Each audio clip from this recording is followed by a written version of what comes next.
ونستغفره ونعوذ بالله من شرور أنفسنا وسيئات أعمالنا من يهده الله فلا مضل له ومن يضلل فلا هادي له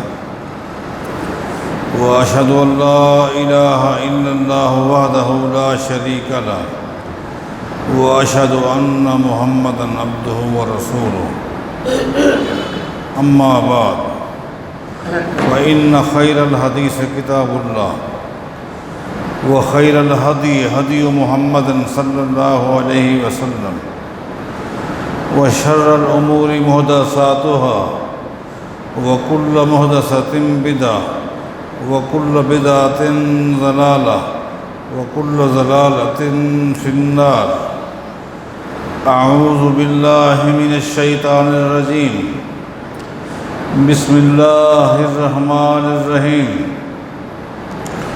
تتجافى جنوبهم عن المضاجع يدعون ربهم خوفا وطمعا ومما رزقناهم ينفقون فلا تعلم نفس ما أخفي لهم من قرة أعين جزاء بما كانوا يعملون۔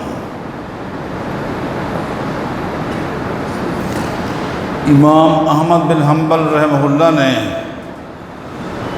کتاب الزہد کے اندر ایک صحابی کی نصیحتوں کو ذکر کیا ہے۔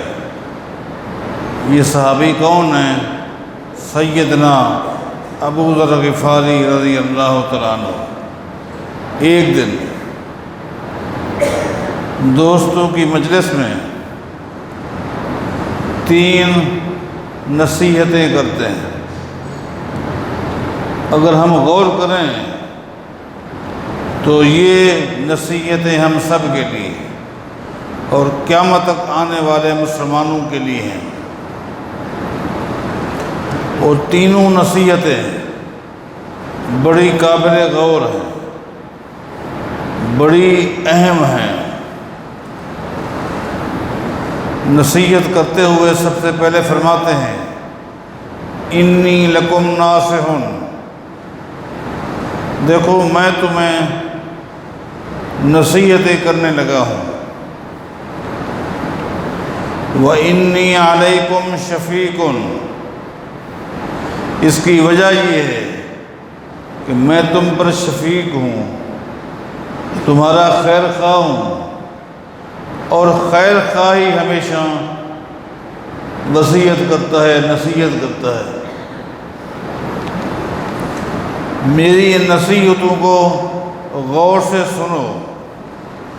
فرماتے ہیں کہ پہلی بات یہ ہے صلو فی ظلمت اللیل لوحشت القبور، یہ پہلی نصیحت ہے۔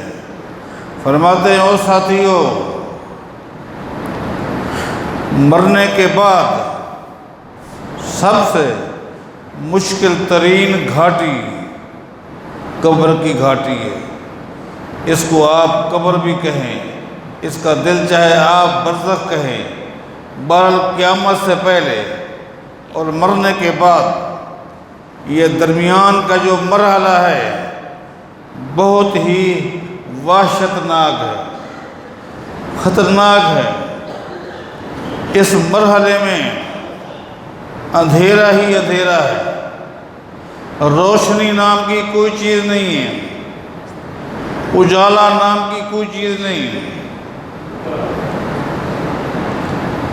اگر تم چاہتے ہو اس مرحلے میں، اس دورانیہ میں جو وحشت ہے، گھبراہٹ ہے، اللہ تعالیٰ میرے لیے اس کو روشنی میں تبدیل کر دے، اللہ تعالیٰ میرے لیے روشنی میں تبدیل کر دے، اور مجھے اس دورانیے کا احساس بھی نہ چلے، پتہ بھی نہ چلے۔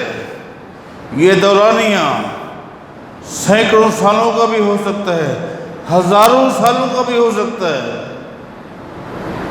اگر تم چاہتے ہو مجھے اس دورانیے کا احساس ہی نہ ہو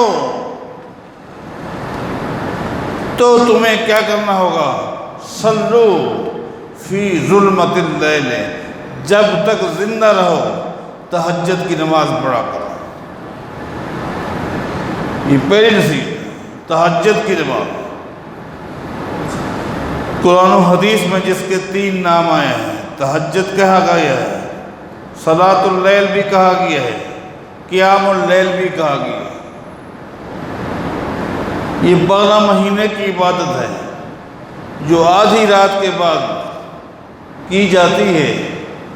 یہ تو اسلام کا ایک احسان ہے کہ اس عبادت کو جو آدھی رات کے بعد بندہ کرتا ہے، رمضان کے مہینے میں شریعت نے کہا عشاء کی نماز کے بعد ادا کر سکتے ہو۔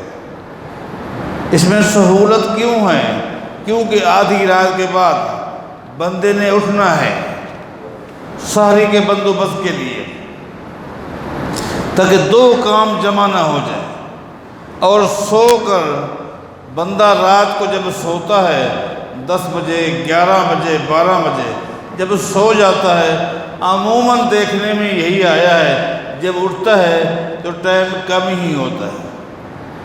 اب اگر سحری کے لیے اہتمام کرے گا تو یہ تہجد کی نماز نہیں پڑھ سکتا۔ اگر پڑھے گا تو سکون کے ساتھ نہیں پڑھے گا، تسلی کے ساتھ نہیں پڑھے گا، ذہن ادھر ہوگا۔ اگر وہ وہاں لگ گیا تو تہجد کی نماز نہیں پڑھ سکتا۔ تہجد کی نماز میں لگ گیا تو سحری کا خطرہ ہے۔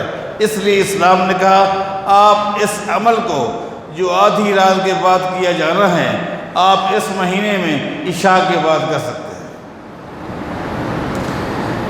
یہی تراویح ہے اور یہی ہی تہجد ہے، الگ عمل نہیں ہے، جس کی وضاحت چند دن پہلے ہمارے ملک کے صدر نے بھی بڑی صراحت کے ساتھ کی ہے۔ اللہ ان کو جزائے خیر عطا فرمائے۔ اللہ ہمیں تہجد گزار بنا دے۔ فرمایا اگر چاہتے ہو قبر کی گھاٹی کشادہ بھی ہو جائے اور روشنی بھی ہو جائے تو تہجد کی نماز پڑھو۔ یہ پہلی نصیحت ہے۔ دوسری نصیحت کیا ہے؟ فرمایا وَصُومُوا لِحَرِّ یوم النشور۔ لوگو تمہیں پتہ ہے، تمہیں اندازہ ہے کہ قیامت کے دن گرمی کتنی ہوگی۔ اللہ، یہ سورج جو آج لاکھوں میل کے فاصلے پر ہے، یہی سورج قیامت کے دن 1 میل کے فاصلے پر ہوگا۔ اللہ، کیا گرمی کا عالم ہوگا، کیا تپش ہوگی۔ ہمیں لوگوں، اگر تم چاہتے ہو قیامت کے دن کی گرمی کا ہمیں احساس نہ ہو، ہمارے لیے اللہ تعالیٰ اس گرمی کو نرمی میں بدل دے، مناسب معتدل موسم میں تبدیل کر دے۔ ہم وہ گرمی برداشت نہیں کر سکتے۔ اگر چاہتے ہو تو پھر دنیا کے اندر گرمی کا احساس نہ کرتے ہوئے روزے رکھا کرو۔ اللہ اللہ، یہ تو وہ حکم دے رہے ہیں، ترغیب دے رہے ہیں نفلی روزے کی، فرضی تو فرضی ہیں۔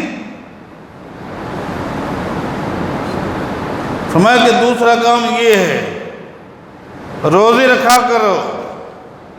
تیسری اور آخری نصیحت بڑی قابل غور ہے۔ فرماتے تصدقوا لیوم عسیر۔ قیامت کے دن آپ کو پتہ ہے اللہ کو کس قدر غصہ آئے گا۔ اللہ، حدیث میں آتا ہے قیامت کے دن اللہ تعالیٰ اس قدر غصے میں ہوں گے، ایسا غصہ نہ پہلے کبھی آیا ہوگا نہ بعد میں کبھی ایسا ہے۔ اللہ اللہ، ایک تو اللہ کے سامنے حاضری اور وہ بھی اللہ غصے میں ہے۔ اللہ، ایک تو بندہ اللہ کے سامنے حاضر، اللہ، اور دنیا کے کسی بادشاہ کے سامنے حاضری نہیں ہے، ایک تو اللہ کے سامنے حاضری۔ اللہ، دوسرا اس وقت اللہ تعالیٰ اس قدر غصے میں ہو اللہ تو فرماتے ہیں تصدقوا لیوم عسیر، اگر چاہتے ہو کہ قیامت کے دن جب میری باری آئے اور میں اللہ کے سامنے حاضر ہوں اس وقت میرے لیے اللہ کا غصہ ختم ہو جائے۔ اللہ اکبر، اگر چاہتے ہو کہ جب میری باری آئے حاضری کی اللہ کے سامنے میں حاضر ہوں اس وقت اللہ کا غصہ ٹھنڈا ہو جائے، اگر چاہتے ہو تو پھر بے دریغ کثرت کے ساتھ دنیا میں اللہ کے راستے میں مال خرچ کرو، زکوٰۃ کی شکل میں، صدقات کی شکل میں، خیرات کی شکل میں، اور بے دریغ اللہ کے راستے میں خرچ کرو۔ یہ تمہارے صدقے خیرات قیامت کے دن تمہارے لیے اللہ کے غصے کو ٹھنڈا کر دیں گے۔ اللہ ہمیں توفیق عطا فرمائے۔ ان الحمد للہ نحمدہ ونستعینہ ونستغفرہ ونعوذ باللہ من شرور انفسنا وسیئات اعمالنا من یہدہ اللہ فلا مضل لہ ومن یضلل فلا ہادی لہ واشہد ان لا الہ الا اللہ وحدہ لا شریک لہ واشہد ان محمدا عبدہ ورسولہ اما بعد فإن خیر الحدیث کتاب اللہ وخیر الہدی ہدی محمد صلی اللہ علیہ وسلم وشر الامور محدثاتها وکل محدثۃ بدعہ وکل بدعۃ ضلالہ وکل ضلالۃ فی النار۔ ہمارے دوست، ہمارے ساتھی، محترم بھائی اسماعیل بابا جی والے کئی دنوں سے بیمار ہیں، دعا فرمائیں اللہ انہیں صحت کاملہ عطا فرمائے۔ بھائی رفیق مسجد والے ہمارے سامنے ہیں، بیمار ہے لیکن ہمت ہے، ماشاءاللہ پھر بھی آ رہے ہیں، ان کے لیے دعا کریں۔ سلیمان بھائی بیٹھے ہوئے ہیں، باقی جتنے بھائی بیمار ہیں تمام کے لیے دعا فرمائیں اے اللہ تمام کو صحت کاملہ عطا فرمائے۔ اے اللہ جو پریشان حال ہیں ان کی پریشانی دور فرما، اے اللہ جو بے اولاد ہے ان کو اولاد نصیب فرما، اے اللہ تو ہم پہ رحم فرما، اے اللہ تو ہم پہ رحم فرما، اس طرح کی آفات سے ہمیں محفوظ فرما، اے اللہ ان کو ہم سے ٹال دے۔ امت مسلمہ کو اے اللہ امت مسلمہ کو اے اللہ اپنی رحمت سے محفوظ فرما، اے اللہ اگر ہم سے گناہ ہو گئے غلطیاں ہو گئی معاف فرما دے، اے اللہ تو ہم سے راضی ہو جا، اے اللہ تو ہم سے راضی ہو جا، اے اللہ تو ہم سے راضی ہو جا۔ سبحان ربک رب العزت عما یصفون وسلام علی المرسلین والحمد للہ رب العالمین۔